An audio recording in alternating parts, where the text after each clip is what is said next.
My mother taught me many things.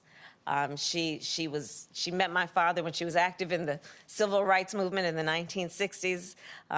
She gave birth to me in Oakland, California, and had just a goal in her life of raising her two daughters that we would never hear, no, it can't be done, and that we would understand we must live a life of service.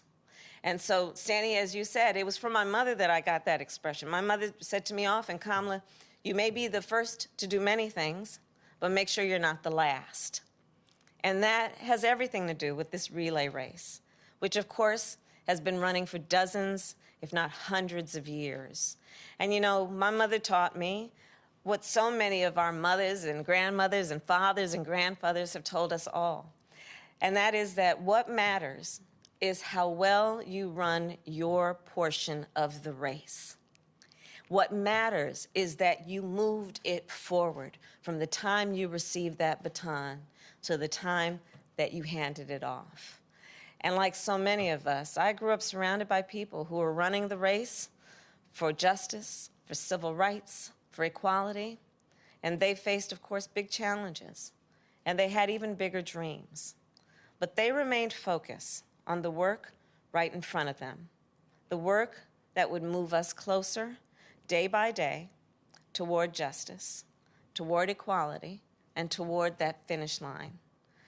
So as my mother and so many of our leaders and our heroes and the ancestors have said, in the way that they did their work, focus on what's right in front of you, and the rest will follow. And that's, of course, what we must do now, whether that's wearing a mask or getting vaccinated or working to pass the American Rescue Plan. And if we're clear-eyed, if we're truth tellers, and if we're courageous, I do believe we can meet this moment.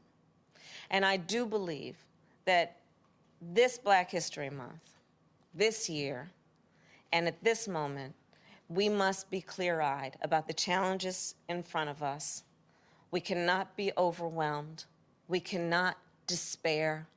We must remember those words of the great Coretta Scott King, and I'll paraphrase, but she said, the fight for civil rights, which is the fight for justice, the fight for equality, the fight for fairness. She said, the fight for civil rights must be fought and won with each generation. And I think she had 2 points in mind when she said that. And one is that it is the very nature of this fight that whatever gains we make, they will not be permanent. It's just the nature of it. And so the second point then is, understanding it is the nature of it. Do not despair. Do not ever be overwhelmed. And certainly do not ever give up, especially when the challenges are fierce. It is our responsibility in this ongoing race, in this ongoing relay race, to see this moment, to see the challenges and to see the opportunities, and to do everything in our power, knowing that history will smile upon us when we work in the spirit of those who prepared this path for us. So thank you all. Let us honor our history makers who inspire us every day, and let's make our own history too. And thank you, Stanny, and to everyone, may God bless you, and may God bless the United States of America.